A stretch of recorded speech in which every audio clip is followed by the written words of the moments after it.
happens on the racetrack once again. This time it's Ricky Carmichael that gets into the wall. Our third caution of the day, and it's Carmichael that makes contact with the outside wall. A lot of damage to the right rear of that truck. Which he has, it's not going to happen. You see him on the inside. He gets loose, has to chase it up the hill. Max Pappas also spins, but Ricky makes some contact with the outside wall. But that's the case you were talking about, Rick, when we see a lot of trucks spin on mile and a half racetracks. You get on the inside, you lose that air off the spoiler. And remember, these guys may not be wide open, but they're awfully close to it, Johnny. Well, they are, and that's one of the things that Ricky is learning, is what you can and can't get away with when you do get close. You can see right there the back starts to pull around. There's no side force on the truck. And, you know, it could have been a lot worse than that. You know, he hits the wall. Yeah, it does some pretty good damage, but nobody else is involved. Nobody hits him.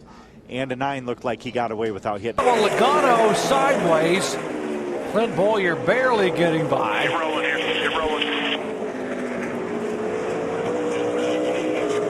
Looks like he might have a right rear tire down that could have caused that spin. Right at the edge of the window of making it on fuel. I don't think there's a lot of drivers that want to try to make a 55-lap run to the finish, though, on these tires. Boyer just snuck by. Wow. Just barely touches the wall there. See Clint Boyer. You have to make a decision right there as a driver. Clint decided to go to the outside. Wow. And he's sideways. What a great job. That was. Man. Being shown to the drivers. Problems on the front stretch.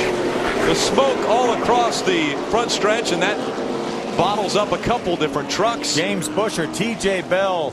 Todd Cleaver was involved on the 8 truck. He's against the inside wall, as you can see. One of those chain reaction things we see so many times. Let's look again. Looks like I don't. It may have started with a Eichler, maybe in the 15. May have gotten the back of Busher. It's hard to tell there. It was just.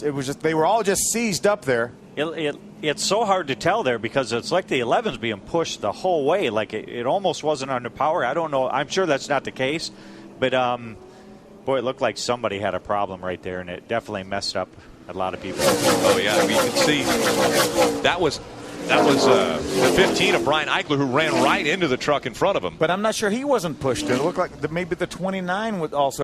Under caution for the 11th time tonight here at the Bristol Motor Speedway. Jamie McMurray was running second. He was part of it, and this took a long time. Yeah, it really did. The 19 car gets loose. No caution yet. Then Bernie Lamar gets around. Then these guys just start spinning. See Amarillo, he gets out of shape. And Bernie Lamar gets all over the Chew car. And then these guys come off the turn.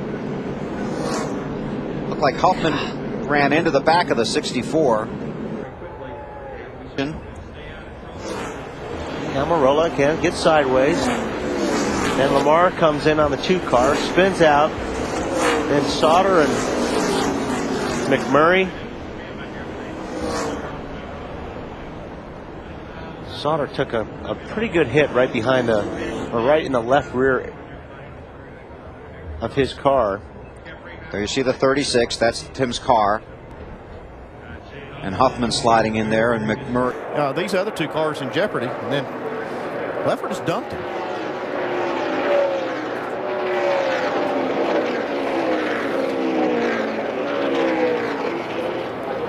And there's J.D. Hard coming in. Wow. Yeah, by Morgan Shepherd.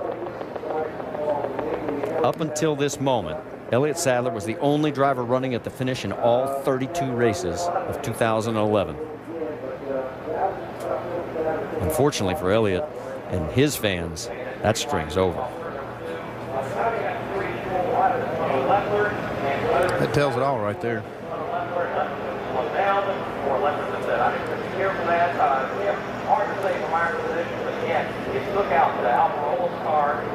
Of course, while all this was going on out on the track, the team is watching intently. And here is their reaction. That's Ernie Cope.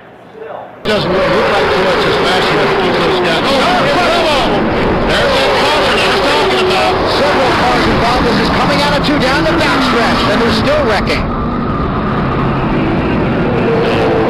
Well, maybe the joy with the hood stuck up in the air. Big one coming late.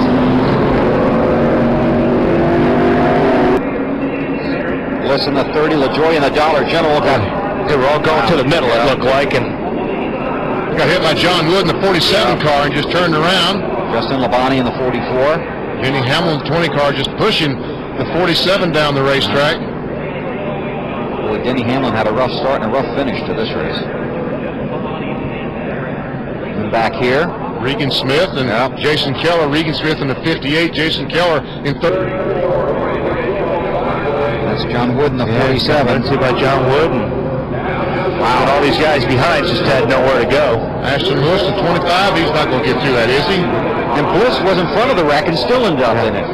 And you can't see anything at this point when you're behind that wreck with all the smoke. I believe Ashton Lewis got through that wreck somehow. High side, he's underneath the white line. Oh, he wiggled. Here comes Biffle on the high side. Oh, look out! Oh! This is going to be big.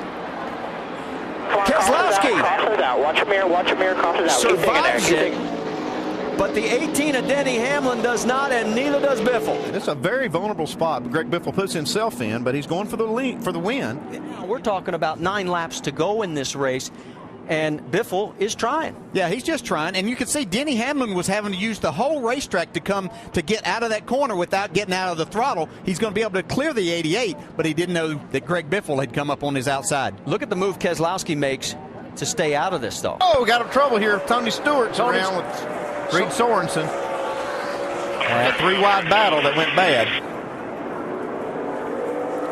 Damage on the right side of the 14 car that will bring out caution for the second time. It looks like Stewart has a lot of damage.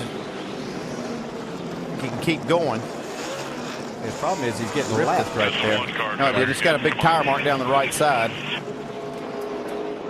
That was my fault, guys. Here we go, Tony down the inside. You could just see that he got loose trying to get there. He was trying to let his car roll really fast and maybe clear both of those cars out of turn 4, but he got sideways and into Reed Sorensen. Even the best make mistakes sometimes.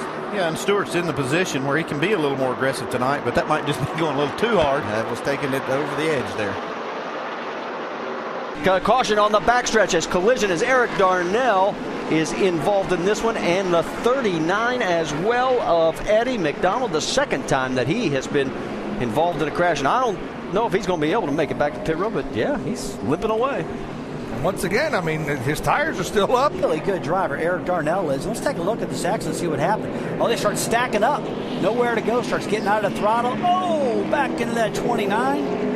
And Randy, look how much. Oh, there's the damage. Out front, it's Stacy Compton winning the battle off of pit road halfway.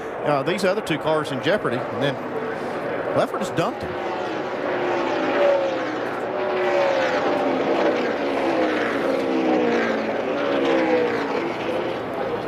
There's JD coming in. Wow. Yeah, by Morgan Shepherd.